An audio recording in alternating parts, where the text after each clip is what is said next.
made from gaming. For example, did you know that in 2016, $892 million was made from the competitive gaming industry? And in 2017, $105 billion was made from the gaming industry in total. Now, what does that tell us? Well, for one, that's a lot of money. But also, it shows that gamers put a lot of time and money into their passion. And we want to help them continue this passion by creating an environment where gamers can come and compete against one another for some awesome prizes. So why don't you come on down to our next tournament and bring your geek out at Geek Out. My name is Luis Garriga, and I'm the CEO and lead web developer. My name is Deja, and I'm the secretary. My name is Kenny Levu, and I'm the CFO. My name is Michael, and I'm the online marketer and web developer. Now, beginning, we did not know what we wanted to do, but we soon quickly realized that we all had one common interest, and that was we all love to game. But aside from the interest, we also shared one common problem, and that was that in Fresno, there's little to no gaming environments nor gaming communities. So after researching this, we found that some gaming communities that actually do exist all share common problems. For example, GameStop, a very well-known franchise known throughout Fresno, they have one problem when they and that is their space is very small. So if you ever been to a GameStop, you will see that the space is very small. So when they have gaming events, or any gaming tournaments, people's personal space is thrown out the window. So that's a problem, because I want to go to a tournament to enjoy myself and show everybody how my skills are, not to have somebody breathing down my neck while I'm trying to play. Another potential competitor that we found was The Realm. Now, The Realm is a very successful company that started here. But the problem with The Realm is that they are inconsistent, meaning they can have a tournament today, another one next week, and then not have another for 6 months. And that's a problem, because I want to know when our next tournament will be, not just right off the spot, you know what I mean? So after taking all these problems into consideration, we decided to create Geek Out, the gaming tournament organizers created by gamers for gamers. Now, our mission and goal is to create a gaming community in Fresno that's accessible to everyone. What will make us unique and different from everybody else is that we will be completely portable, meaning we can have tournaments all over Fresno. We can have one from downtown all the way to River Park, even next door at Manchester. Now, since we'll be able to be portable, that means we'll be able to partner up with different businesses, meaning we can partner up with small shops who need new customers. We can provide new customers, they can provide us with their location, and it will be a win-win situation for both of us. So how are we going to reach our target audience? Well, first of all, our target audience are the majority of Twitter users, Instagram users, Facebook users, and Geeka even has its own personal Gmail so that we can get contacted by. The posts that we post by Geek Out consist of what Geek Out is about, what followers can expect from the business, what other businesses can view about us, and what are some upcoming events and updates that we're going to have. So what is the ideal customer? The ideal customer that we plan to target are competitive teenagers that would like to come over, win a couple bucks, and just game with their community. The reason why we chose to target teenagers are because that is what's most feasible, because we are a high school business, and we found that by going to Fresno City and doing surveys, that teenagers are the most into gaming. We are also targeting people within Fresno's radius, because that is what's feasible for both parties. We want to expand more upon the years, but as of right now, that's what we're working with. Hosting popular games are also a very big important of this business. This is because when we choose our games, those really play a part into how our tournaments are going to be, what they're going to feature. So for example, Clash Royale, which is a mobile game, is very popular, very fun, and it has a very broad target audience. So it goes from teenagers to young adults. And we also plan to use more popular games such as Fortnite, which is a rapidly growing game at this moment. So how are we going to maintain our customer relationships? The first easiest way is social media. So as I said before, we're going to use those platforms to really maintain our following base and build upon it. Our second is our website. This is where teenagers can come, sign up for newsletters. Other businesses can find out more about us, what we're really about, our revenue status, and everything like that. Our third way, can you go back? Okay, go back. Our third way is to use our website. So on this website, other businesses can come, interactive, being in person. So pitching just I am to you, we would pitch to other people, like our peers, our high school students, about our business and really try to interact with them and try to make a personal connection with everyone. And then some future ideas that we have are Google AdWords, which is a online advertisement segment that pushes sponsored posts by Geek Out to anyone that uses the engine. And we would use it to advertise our website. Now, as Deja stated before, we have also created a website. Now, if you see right off the bat, it says, welcome to Geek Out. Because who doesn't love an introduction wherever they go somewhere new? Right under that, it says Tournament Organized in Fresno, which is basically a little summary about us, what we do, and who we are. Now, under that, it's also a participate in our next tournament button. That will take you to a payment page where you can actually pay to reserve a spot inside our tournament before it begins. Since we are going to be portable, we're going to allow our customers to know when our tournament is going to be ahead of time. Also, there is a section where it says, why come to our tournaments? Because not everyone is convinced they should just go to a tournament just to go. So, for example, we are very responsive, we have the best environment, and our prizes are actually very good. If you scroll down even further, there's a founders page, which basically tells us about us, who we are, and how we all began. And if you go even lower, there's what participants say. This is so recent participants can say how the recent tournament has been, and they can know what to expect. If you go even lower, since we are going to be portable, we want to allow people to know where our location is going to be. For example, our next location can be at this address at these hours. So that way people can know ahead of time where it's going to be and if they're going to be able to make it. And finally at the end, there is a get in touch. Now this is so customers can know if there's a problem, they can contact us and we can fix it. Or if they would just like to suggest a game that we should play in the future.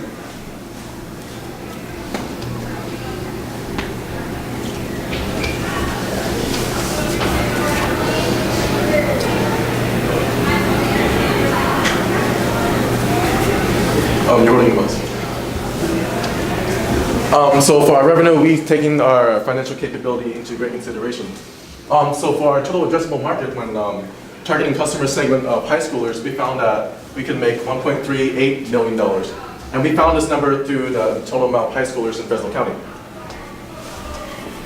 For our serviceable addressable market, we downsized that market to the amount of high schoolers in Fresno Unified School District and Close Unified School District. And for our market share, we targeted a reasonable customer count of 135, and which is about $16,200 in revenue and about 1.65% of the serviceable.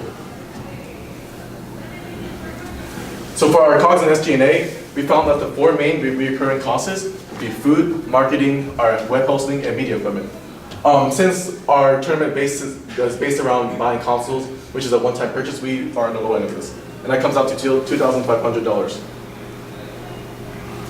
So originally when we were drafting out our MVP, we created a Clash Royale tournament, which is a very competitive, popular mobile games amongst teenagers. We created a $50 prize pool and a $5 entrance fee. What we found was that it wasn't actually successful for us because our time was really poor, our location was based on our high school, and our marketing, ultimately, we didn't reach enough customers. So what we plan to do next time is to create a better marketing strategy. When we asked around, we found that most people don't actually hear about the other Fresno gaming communities. And we also plan to continue our trend with popular games. And so we're going to have a 3-year exit plan. And on the first year, our goal is to get people to join and just have the basic, we're gonna advertise. For the first year, it's gonna be a lot of advertising. Year 2, we're gonna try to get 20,000 new customers and expand on that and expand our other social media platforms and reach more people. By year 3, we want to acquire 345,000 new customers, giving us a total of 885,000 customers. And that is the year we plan to sell the business to a strategic buyer. Now, that comes to our final section. And that is, we concluded that we need a total of $2,500. Now, this money will be used to buy equipment for food and other things that we need. Now, in exchange for this $2,500, we plan to give the investor a total of 15% equity inside of our business. Now, that is based on a post-money valuation of $15,000. In exchange, the investor can expect a 2 times monthly multiple and an investor rate return of 33%. Thank you. Any questions? So what does it cost to be in a tournament? So On a customer's perspective, $5. Lowest, we believe our company is valued for $5 per customer. We also plan to raise the price based on the price pool as well. Essentially, the customers would be paying 10% of the price. And so is it legal to have like a pot of money that people win? Yes, there are laws regarding gambling, but when it comes to a skill-based game, then it's illegal. I mean, it's legal. Sorry. I think they just legalized gambling today, I think. Oh, yeah. Not that I want to promote gambling. So why didn't you have the $5 in your presentation? I think that's really core in this economic model. Oh, And yes. and the 10%. These are really key numbers that your investors would want to understand. Okay. Because with $5, are you anticipating that the participation fees will cover the cost of each event, or it will be a shared cost? Yeah, we plan to overlap our costs as well, $5. That's why we chose a price. So is it going to cover the cost or not? Oh, yes, it is. And what are your target venues? You said you would partner with businesses, like a win-win situation. So like you said, you mentioned some of the malls like River Park and that. So they would partner with you guys and allow you to host the venue there? Yes, we've considered that. We also consider partnering with gaming shops. Like, I know there's this one with a comic shop, and they would like to partner with other gaming communities. Essentially, we're bringing more customers to them, while as we're getting our own customer base and building upon our following. And would there be any liability insurance? Would that be covered by the venue? Yes, we haven't considered that. No, we have considered that, but we haven't come around to creating anything. So what exactly is it that you do? You just are going to host tournaments via a mobile device? I mean, you said you're going to partner with businesses. How are you going to do that? Are you going to have an exterior facility? Are you going to bring equipment into them? You mentioned that there's small tight spaces. So what actually is besides hosting it, what exactly is your product? So we are bringing actually like our own equipment such as TVs and consoles where people can come and compete against one another. So, for example, we were to partner with a small business, we would bring TVs and consoles and customers for them. Into their facility? Yes. Oh, okay. So essentially, we're renting out a building, a place, and that's how we're going to stay mobile. We also encourage customers to bring their own devices, so that they have the comfortability of like their own device to play on. But they're welcome to use our devices that we have. And this is only in Fresno, right? Yeah. Okay. How many is in your target audience? In our like reach. Yes. Yes, we plan to target 135 customers. Okay, so like how many students in Fresno, student age in Fresno, do you think game, or how many students are there available for you guys to market to? I have that number in my documents. I believe it ranges around like 50,000, and then we downsized that through a survey result that we did in schools. So is there a way for you to know how many people actually game? No, in total, but we estimated. Okay. It says in year 3, you're gonna have a total of 885,000 customers. Is that just in Fresno? No, we actually plan to expand in the future. So in what year does that expansion happen? So around year 2, we will start to reach out of Fresno. Will that require additional equipment? Because obviously if you're going to be Yes. that takes for them, if you have multiple locations, you're going to need additional equipment costs. Yeah, and people, Probably just like a car, that would probably like additional equipment just to carry the equipment. Because right here we're completely local, meaning we can just take we can walk to some of these locations, so we wouldn't need transportation. Well, if we actually expand out of Fresno, we will need to carry the equipment for longer distances. What is a typical venue? Like how many people can play the game at the same time? We plan to sell tickets, so like we would know how many people would come, and then we do like based on brackets. So with 135, we plan to play at the same time around 10. It also varies on the type of game that we're going to be hosting. For example, like Clash Royale, they could just bring their own mobile device, their phone. Rather than like a PC game like Fortnite, they would have to bring their whole like device that they're going to be using, like the monitor and stuff. Also, it would differ on teams, because on some games you can team up, and others teams you can't. On other games you can't. Now, people play mobilely today, so virtually, right? Yes. So you guys play with friends, right? Yeah. So how is there a way you guys could organize tournaments virtually? Yes. Doing it online is the most easiest. There's a lot of platforms that we can create brackets in and like host tournaments as well inside the game. It kind of goes against though what we're trying to build. We're trying to build a community and get all gamers Get away from into, staying in your room. Yeah, and so we're trying to bring people out into one That's a good place. idea. That's a good answer. I was concerned a little bit because, so like, are you guys a part of networks today with other gamers and you're communicating with them on social media today? Are you part of like a group that's communicating together? No, not online, not like in a big group, not really, because there aren't any groups in Fresno that's really established, besides like Save a Few. But they're like focused on like certain types of genre. So I think your marketing, you put a $2,500 budget, and that's to buy mostly like equipment and like food and stuff. Your marketing is probably going to cost a little bit more to target the people that you're trying to target. So you're going to have to create a community. So whether you do it through, say, Instagram or Snapchat, but you'd have to build followers. But if you do AdWords like you're suggesting, that there's a cost for that, and $2,500 isn't going to cover that. You could blow that in 1 month. If you look up the Google AdWords, and then are you planning on targeting website Google AdWords on Google, or are you planning on boosting posts to like Facebook and like Instagram? Facebook posts probably would be the best for us. We believe that when using Google AdWords, it's difficult for gamers in Fresno to like actually find those ads. But do students use Facebook or their parents? Their parents, but I mean personally, I use Facebook. I know some other use Facebook and Instagram as well. So Instagram AdWords would be better. Instagram ads. I can see Instagram a lot for teenagers, and then I don't get Snapchat at all, but I see all of the students I know use Snapchat, and I don't know how you guys unless they're following each other, I don't know how you would target each other on Snapchat. Are you guys considering advertising on Twitch at all?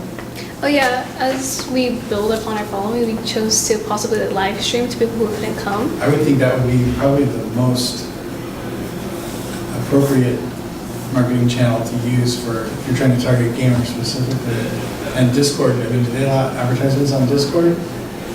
Have you guys joined any No, local we don't have communities? advertisements. No. But you can still talk about Yeah, you can talk what's about it. going on. You can create groups and stuff. Have you already launched your website? No.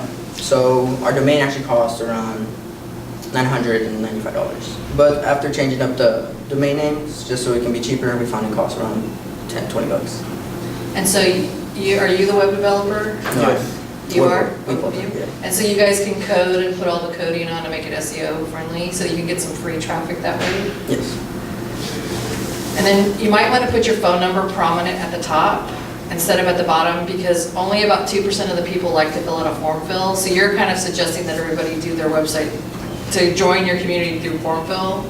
But most people like to, if you look at click to call ratios, they just don't want to hit, like you guys, when you search for something, don't you want to just click to call? Yeah.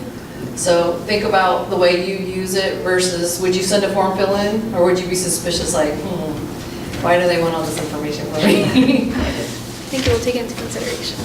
I have a couple questions about basically the presentation. One of them was you said gaming had grown from 900 million to 100 billion in 1 year. Where did you get that data? It doesn't sound right. No, so 892 million, that was actually what competitive 900 gaming, million. 892 million is what the competitive industry made in 2016. In 2017, 105 billion dollars was made as a general. So like, Where did you get that data? It just sounds very, that kind of growth is, I'm not sure I Also, there's believe it. it's a huge difference because competitive gaming is just gaming like a gaming tournament, and the gaming industry in total is like every mobile game, every game on the platform, on any platform that has been sold and created. Yeah, So where did you get the we data? got the data from a.org site that like does research on different industries and like reports the amount of money that they make. So you're not showing growth, you're just showing numbers that Yeah. just happen, are for two separate things that just happen to be in 2 different years. Yeah. I think that's what was confusing, because it looks like we have this, it's going from this small number to this big number, like we're projecting, or we're showing growth, but you're just representing 2 different metrics. Yeah. Okay. As far as the presentation, that kind of hurt your credibility because you didn't say anything to cite the source or why the number got so big. Under why gamers should join you, your number one button was that you are responsive. Did that show up in your research as something that was key importance to the gamers? That you are responsive. Is that a complaint or? No, so actually, I was actually developing this website inside my web development class, and he told us that we read some articles about that responsive is the number one key in creating a website because that's what people who visit the website, that's what they look for. They like to have response as soon as they can.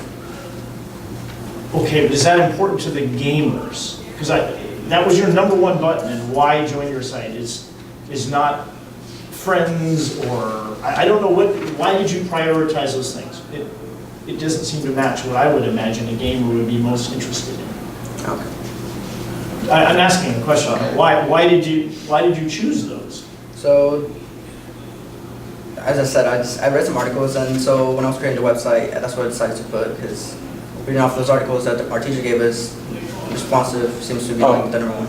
Are you speaking responsiveness as in the value to gamers? That Towards the company? was the question. Why join your website?